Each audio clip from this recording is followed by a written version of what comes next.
Welcome to Voice of Westminster, the channel where we decode British politics, challenge official narratives, and give power back to the people. Mainstream media will show you one version of events. But here on Voice of Westminster, we dig deeper, expose real power dynamics, and bring hidden truths to light. Subscribe and turn on the notification bell so you never miss our latest revelations. And above all, share your thoughts in the comments and join us, because together, we can reclaim democracy and keep Westminster truly accountable. British democracy is often praised as one of the oldest and most stable in the world.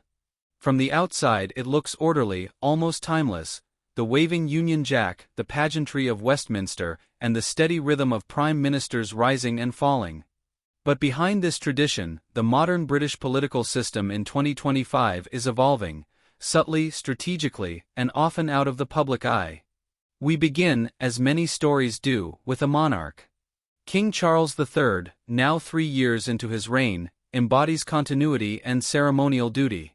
His role, while symbolic, still casts a long shadow over British politics. He doesn't make the laws. He doesn't vote. Yet, the King's speech still opens each parliamentary session. His signature, though always granted, remains a constitutional requirement for every new law. Some argue this is simply tradition, others quietly wonder whether tradition, repeated long enough, becomes invisible power. But if the monarch reigns, it is the Prime Minister who rules. As of 2025, Rishi Sunak continues to occupy number 10 Downing Street. His leadership, marked by economic caution and calculated pragmatism, reflects a Conservative Party clinging to power after 15 years in government. Critics describe a nation fatigued by austerity, while supporters see consistency during uncertain times. Under Sunak's watch, the government walks a delicate tightrope, managing inflation, negotiating post-Brexit trade tensions, and navigating increasing calls for transparency in a digital age that has made secrecy nearly impossible. Parliament, in theory, stands at the heart of this system.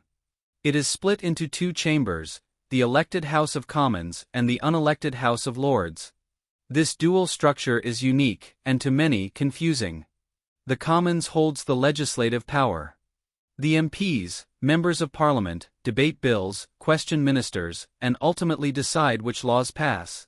But the Lords, though lacking direct power, exercise what is often referred to as influence by delay.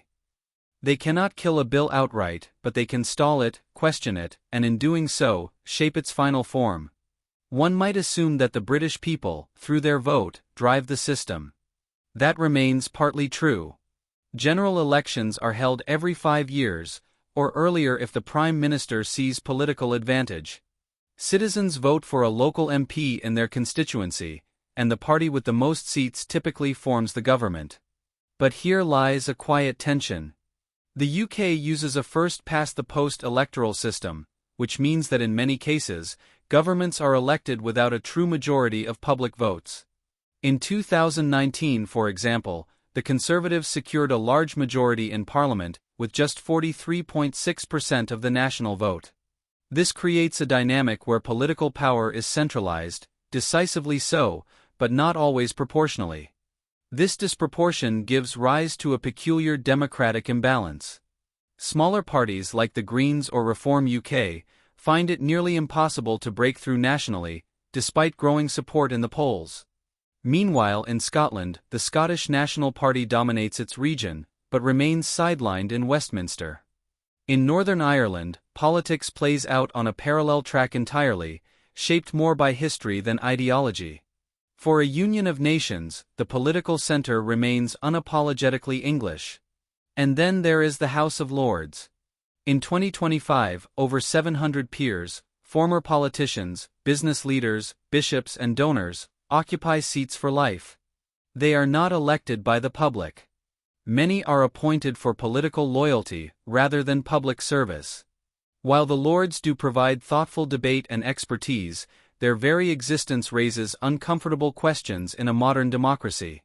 How can a legislative chamber remain legitimate when its members have never faced the ballot box? Beyond Parliament, the machinery of government runs through a labyrinth of ministries, agencies, and private consultants. The so-called Whitehall apparatus is efficient, if sometimes opaque. Civil servants draft legislation, brief ministers, and often outlast governments. They are the hidden hands that shape policy before it ever reaches public view. Most citizens will never know their names, but their influence is undeniable. And where there is influence, there is lobbying. Quiet conversations in private clubs, donations passed with a handshake, advisory boards filled with former ministers. Lobbying in the UK is not as theatrical as it is in the United States. It is quieter, more refined, and arguably more effective. In recent years, scandals over pandemic contracts and access to government officials have reignited public concern. Who gets heard? Who gets access? And who decides what counts as public interest? The media, once seen as the watchdog of democracy, now finds itself both participant and pawn. Major outlets maintain close relationships with politicians, and headlines can be as much about influence as information. A subtle war plays out daily, between narrative and truth, between framing and fact.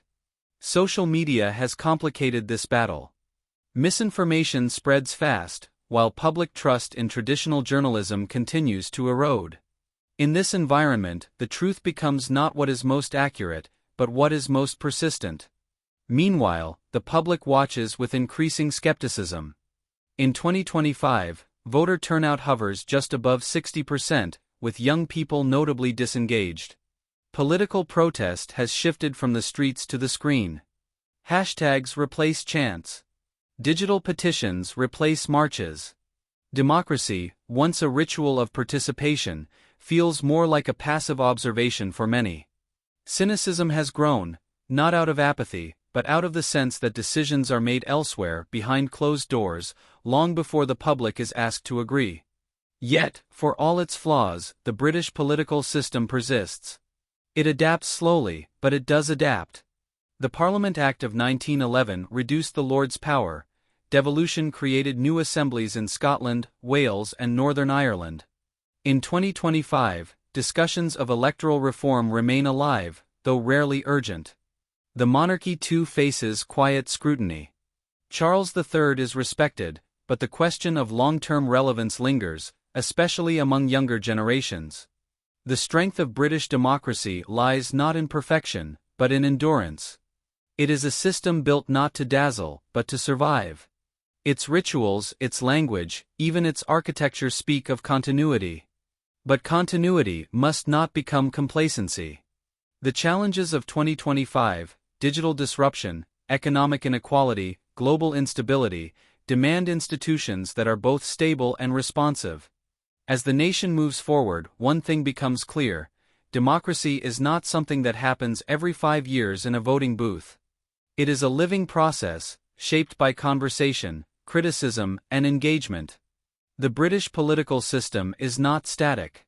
It is what the people make of it, or allow it to become.